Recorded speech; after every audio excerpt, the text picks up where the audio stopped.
It's time once again for your update from the city of New Hope, and we're going to the source for all the information, the mayor, Kathi Hemken. Welcome again, Mayor. How are you today? Hi, I'm just fine. Notice that tree in the background is actually turning red. It's at the golf course. You know what that means. I'm afraid we'll talk Mm-hmm. about fall a few times here as we go through the process today. And one of the things that happens in fall is the election and actually heading towards winter. Give us a little recap of the primary election and a look ahead at the general election and what residents need to know. We had 2,571 people vote in the primary. That's a pretty low primary turnout. But come November, we're going to have a general election both in the federal, state, and the city. In the city, there'll be the mayor's job, my job will be up, and there'll be two city council members. Their seats will be up. And so you can vote at your polling place, of course, on the day of voting, or you can go into City Hall and vote early. They used to call it absentee balloting, but they just say it's early. So you can go into City Hall Monday through Friday, 8 to 4:30, and get a ballot, fill it out, put it in a box, in an envelope, and then in a box.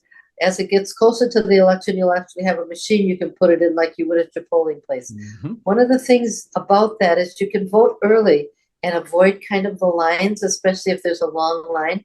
So anytime after the 20th of September, you'll be able to go in and vote. Kind of an interesting fact, Ann Rest and I usually show up at 8 o'clock in the morning so we can be the first ones to cast our votes on that day. There have been times when we've had to get there a little before 8 just to make sure we were there early. Good for you. So A nice record there. The other part of the elections is obviously learning a little bit more about the candidates, and you have some partners you work with to make sure information out and people have a chance to meet the candidates. How does that process work? Well, the League of Women Voters does a candidate forum. They do it in all the cities. So on the 12th of September at 7 o'clock, it'll be broadcast, but you can also go into City Hall and watch it. Basically, the two people up for the mayor's seat will debate or talk about what they're going to do. And then the three candidates will talk about in the council seats, we'll talk about that.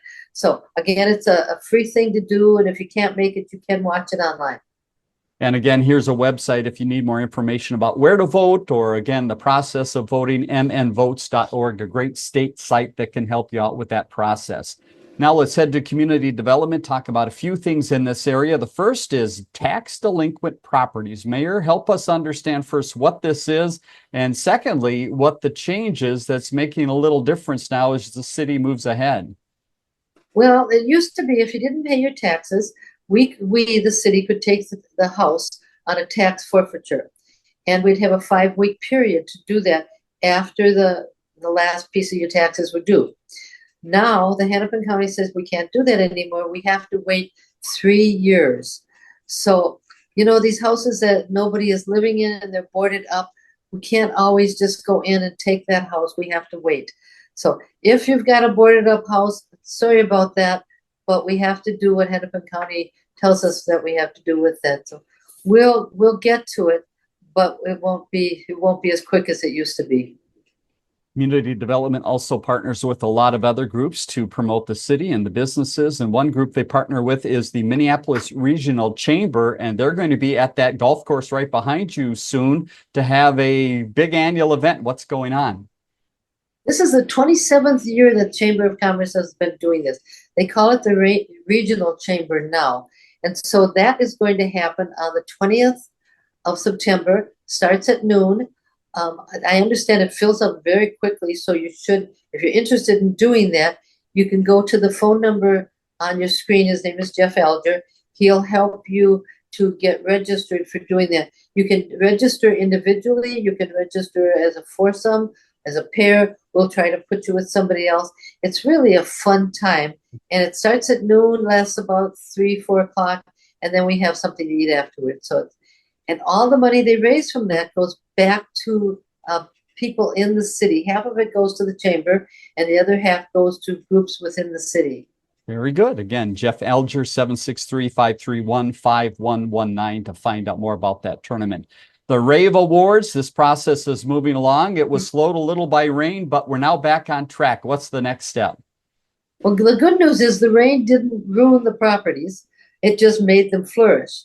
And so it finally got nice, and the guys went out, or the group went out to inspect them. So they have picked the winners.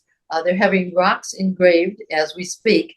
And then sometime in the future, they'll be given those at a city council meeting, and they'll show pictures of the winners of that. So always, it's a nice program. People participate in it, and it really does help the city to look nicer. Here's another nugget that people might not know about, something called local affordable housing aid. And again, this is something that is new to the city. How does it work and how is it supposed to help? So the Met Council put in a sales tax to a small sales tax, and that money was supposed to go to affordable housing. Well, we got our first payment of 90,000. It was smaller than we thought it was going to be. So we're going to put that in a restricted fund. In other words, we can't use it for anything else till we get our next payment. And then we're going to look at some programs. And maybe one of the programs would be to rehab some of these affordable houses that we have in the cities. It might be to, for us to rehab one of them if somebody wants to sell it. So some things are happening, but know that once we get this money, we put it in a restricted fund, and that's the only thing we can use it for. And the program, as it moves along, will give you more information on how to use some of those funds. Very good. 3840 Oregon, a property we've been following. We call it the house in the park, and it is now moving through a process that's going to lead to some practice with the fire department. What are the next steps here? Well, this is exciting, actually. So they're going to do a live burn on the 4th of October, unless it rains, and then they're going to do it a week later. So with a live burn, they actually go in and start some small fires inside, just to give the firefighters a chance to do that. And then they remove everything that's hazardous from the house. The firefighters don't, the demolition team does. Anything that we can use again somewhere else or sell, we remove everything from the house. They'll do this live burn. If you're interested, they tell me that you can come and watch, but of course there'll be barriers set up so you can't get too close. And they bring out the fire trucks, and they keep it contained. Because that house doesn't really have any houses by it, they're able to do this live burn with that. So Sure. It's exciting. In the meantime, the police department is also going to use that house. So if you see police cars in the house, around the house, it's nothing bad. They're just doing some training in the house. When we acquire these homes and we can do either a police or a fire department training in them, it's really beneficial to us. So after this house is burned down, the demolition team will come in and take anything out of there, or remove everything away from the house. They'll also grade the land, and if they have to remove trees, they'll do that. We've been in the process of removing bushes and plantings and putting them at the golf course or various places and parks. So we're getting everything we can out of that house before it actually goes away. And then once it goes away, it'll just become part of the park system. Mhm. Don't know if we're going to do anything with the land, or we're just going to leave it as part of green space. All right, we'll keep an eye on that. Scattered site housing, we keep an eye on this process on an ongoing basis. The first property is 4220 Nevada, and this is something that has just been through the Planning Commission. What steps are having to take place now? Well, there's a house and a garage sitting on the property, and it's a very big lot. So we're able to split the lots, but we have to have a variance because our right now it says we need 75 feet and a certain number of square feet. We're going to split that so each lot will be 65 feet wide and a little bit smaller square footage. Mhm. We can put two houses on that. So on that one, they're not going to do a live burn on that because there are houses around that, but they are going to do some internal training with the fire department and the police department in that. So again, we'll get to use that. You'll see the police there, you'll see the fire trucks there. And then in the meantime, we will award the bid to a demolition company. And once that bid is awarded, we'll give them the time frame when they can go in and start tearing the house down. And once it's torn down and it's graded, then we'll sell the lots to a developer. So that house is going to nothing's probably going to happen there in the line of development till probably late fall or maybe even early spring. Speaking of demolition bids, let's move up to 54th and Virginia. Some houses there that are getting ready for demolition coming up soon. There is. So again, we're gonna go in and try to do some training there. There will not be a live bid there. Once we do that training and that's done, they'll remove the house, grade the land, and we'll then sell the land to a developer. And we get to look actually at the plans before the developer starts to build. So we know what kind of houses sell in New Hope. We know what kind of house might fit in the area. And so we'll look at what might fit. This is really, really improving our housing stock. And that demolition also happening up at 8024 50th Avenue North, and a little further down, 7900 50th Avenue. There's a couple houses there that it's amazing to see how quick they pop up, and you can see it as you drive up and down Winnetka. Yeah. So this is Winnetka and 50th. The internal house, that's the 7911. The internal house has been sold. They're in the process of finishing up the internal work, and they're putting in a fireplace because the new buyer wanted a fireplace in there. And if they sell it before it's entirely done, they can start to put stuff in that the buyer wants. And of course, the buyer pays for that. So the other one, the one that's closest to Winnetka, you can watch that house, the wood's going in, the siding's going on. It just seems like it's magic popping out of the ground. I don't know if that one's been sold, but they're working on that one too. Final note in community development, the business networking group, they've got another meeting coming up. They're meeting for September. When and where? And it sounds like the where is to be determined. That's September 4th. It's going to be at 2:00. Choice Connections is doing the presentation of it. I do not know what Choice Connections is. We don't know where it's going to be, but Jeff Elger will send something out. If you're really interested, we've shown Jeff Elger's number again. If you want to know where that's going to be, you can call Jeff. We'll do another presentation like this next week, and maybe we'll know by next week where it's going to be. Let's hop to the police department now with quite a bit to update. And the first is a neat event that's coming up that has the firefighters and the police department in a little different spot than you normally see them. Where are they going to be and what are they going to be doing? Well, who knew that your firefighters and your police officers play hockey? So on the 25th of August, this Sunday at 6:00 at the New Hope Ice Arena, they're calling it Guns and Hoses. Guns being the police, hoses being the fire department. So they're going to play a fundraiser game to just to raise some money and to raise some goods for the food shelf. So they're asking people to bring something for the food shelf if you can. If you don't want to, and actually a better thing is to donate some money, because the food shelves use that money to buy the things that don't get donated, and they get a really good price on them. So if you're looking for a fun way to spend the afternoon or the evening, that should be a fun hockey game at the ice arena. All right. Again, Sunday, the 25th at 6 p.m. at the arena. Safety camp is something where it was so big, we're going to talk about in two different areas today. The first is in the police area. How was the police involved in the recent safety camp, and what did they have to say about the success? So Brad Callio is one of our community service officers, and he was totally involved with planning this. A lot of planning goes into this. So these kids do water safety. They were telling me what they do. They do water safety and a snack. And then they do fire safety and a snack. And apparently 8 to 10-year-olds eat a lot of snacks. So they eat a lot of snacks, but we have to keep them busy. So there were 57 kids, I believe, at safety camp. 3 of our police officers actually worked as counselors at the camp. We had the SWAT team come in with their big MRAP and show the kids the MRAP and the big SWAT machine. We also had a canine officer come in, and we had a couple of our other officers just telling them a little bit about the police department and what they do and the safety that they provide. So safety camp is always a big deal. It's a 3-day event, and we love it. Everybody loves it. The kids really come back year after year to do this. Congratulations to all those involved, and thanks to the sponsors as well that helped out with that event. Another item from the police department. So if they're not on the ice and they're not at the safety camp, maybe they're on the roof of a donut shop. Explain why this was the case. These guys are so involved in community development. So there's something called Cop on the Rooftop, and it's done in conjunction with the with Dunkin' Donuts.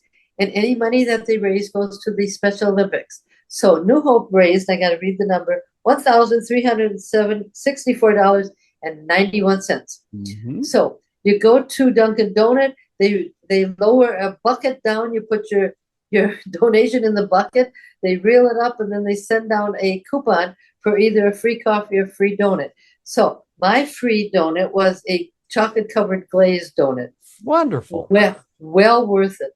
So they Mhm. tell me around the state they raised $42,456 for Fantastic. Special Olympics. So it's really a nice fundraiser. There are a lot of police officers there, some on the roof, some on the ground, and just all over the place, all over the state. So thank you for those who came and donated. Final note, something to get ahead on your schedule here with the police department. It's the Police Academy. Again, Mayor, explain what that is and when that is going to take place. So we do this in conjunction with Crystal and Robbinsdale. And it's all of the three cities. What they do is they go from city to city, learning about what the cops do. I understand they still have 15 openings.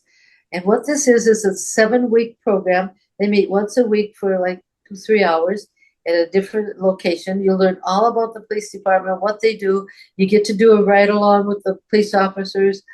They show you their equipment. They show you the SWAT vehicle. It's just a nice way to learn about that. And then after the 3 days, they have a graduation ceremony, and they give all the participants a T-shirt Mhm. and a certificate that says you went through the police academy.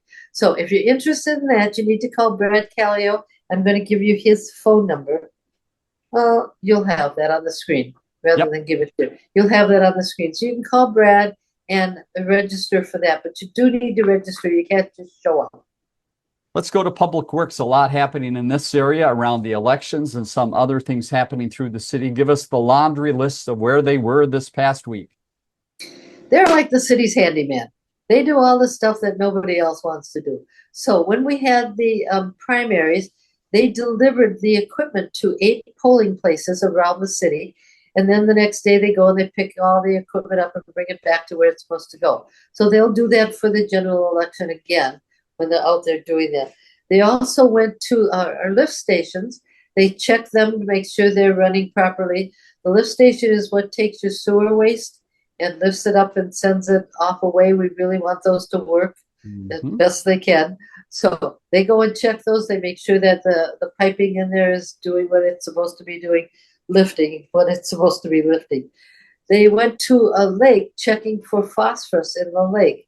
So they go out in a boat and they take a water sample of the water and they send it to the University of Minnesota to check our phosphorus in the lakes. Mhm.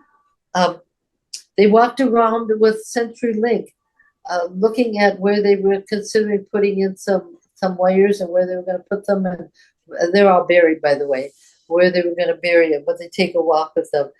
So back to the safety camp.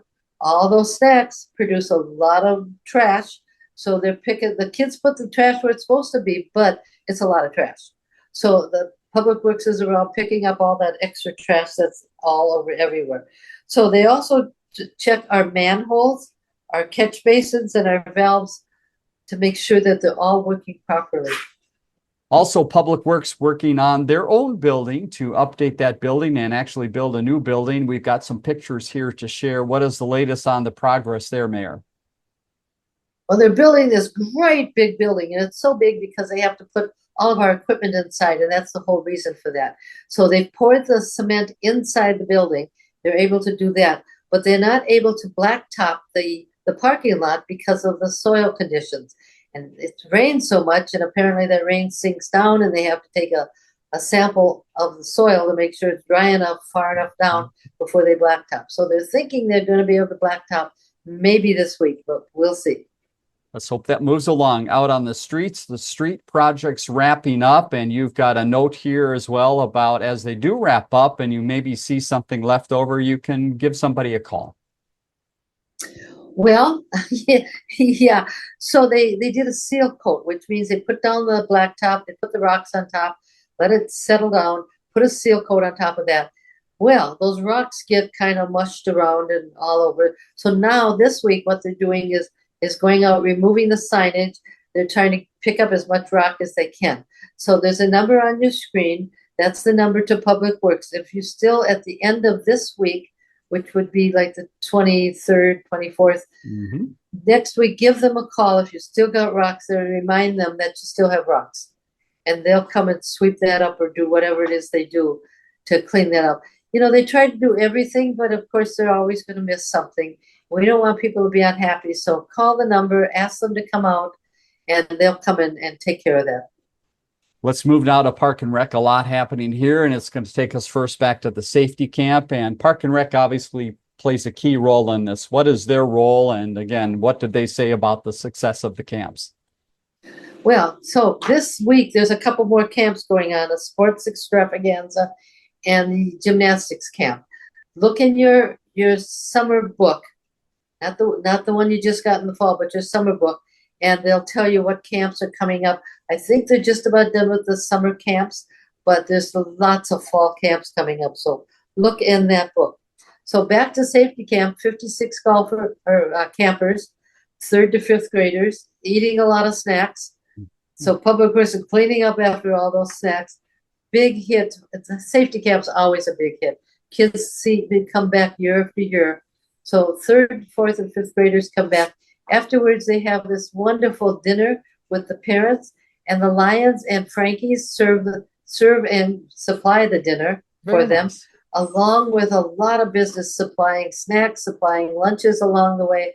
So it's just a great way to get the community involved. So along with that, we have our SWAT team, of course, goes out. Some of our cops are going out, doing some of them are counselors.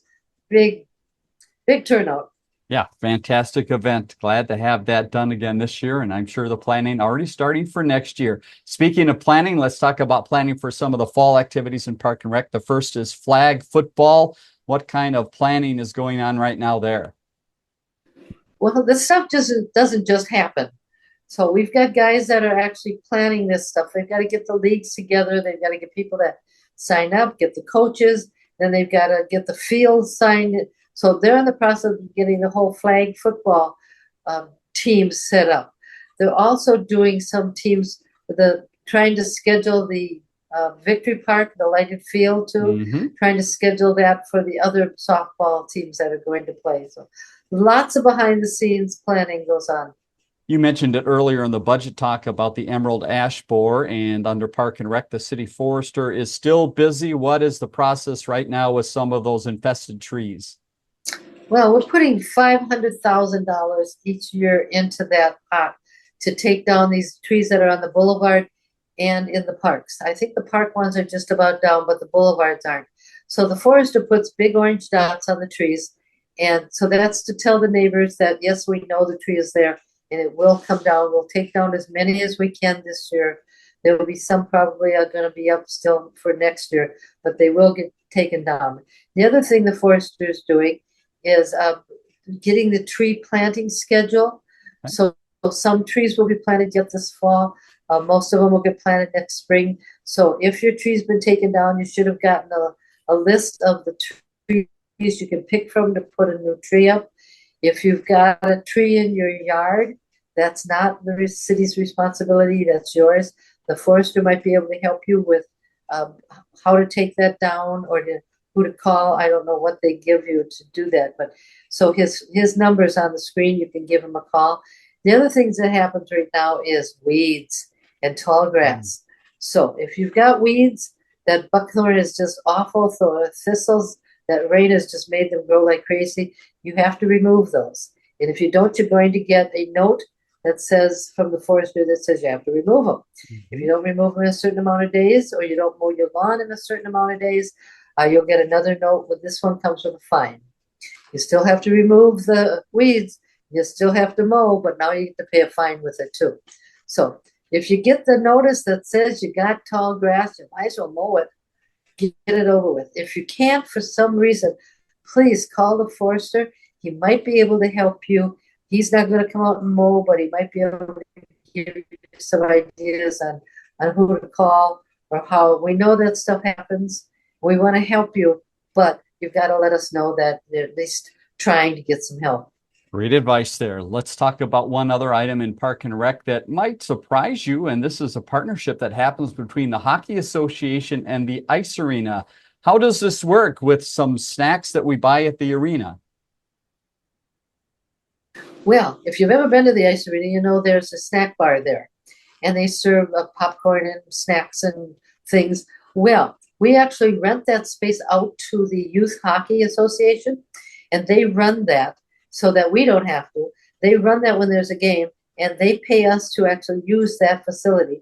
And then the money that they make, they keep as a fundraiser. So everybody wins on that one. They're running the snack bar so that we don't have to hire somebody to do it, and they're making money and they're paying us to use the snack bar. So this is a win-win for everybody. Let's hop to the golf course. A quick update here. And just to show how much people love that golf course, there were two groups that celebrated annual golf tournaments that I cannot believe the number of years they've been going on. 40 years. There's something called the Sims Annual Classic and the Champagne Open. Guess what they're doing there? So both of those happen about this time. They schedule it for this time of the year. Right now, they've scheduled for next year for this time of the year. Mm-hmm. So those two classics went on this last weekend. If you tried to golf, and I understand you did, Dave, try to golf there. Yep. The golf course wasn't available for the times you wanted. It was a little busy, and I think they spilled over to Monday as well. So everyone was playing everywhere.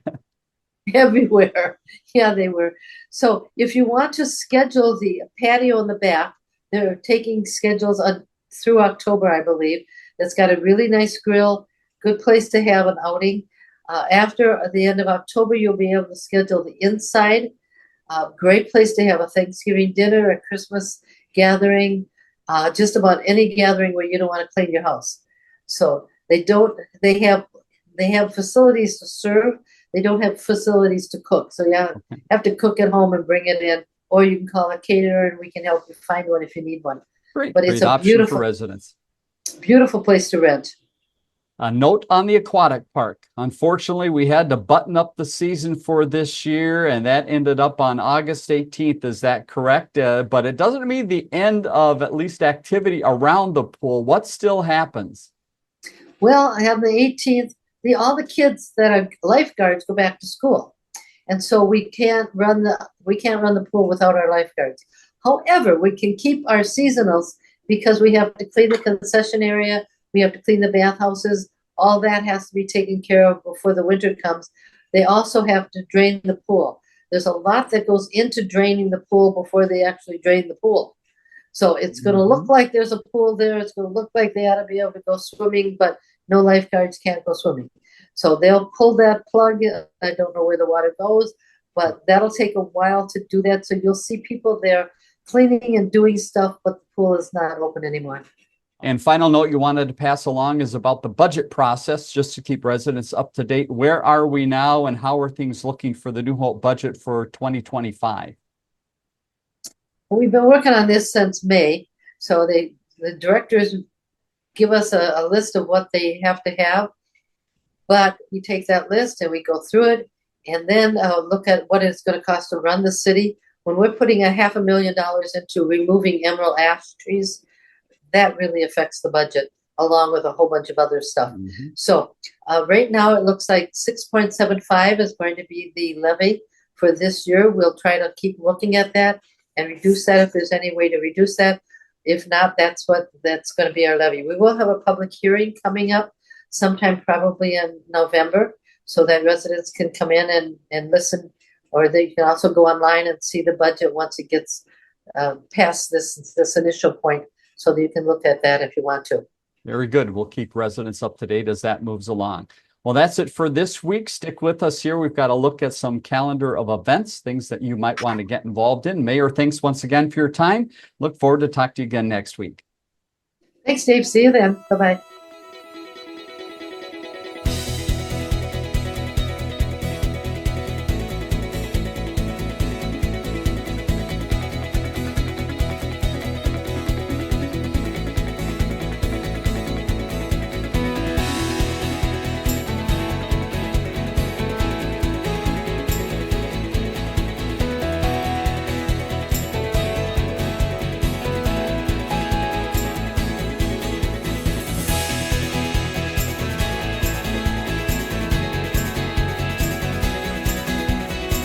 Learn more about the connection at ccxmedia.org and follow us on social media.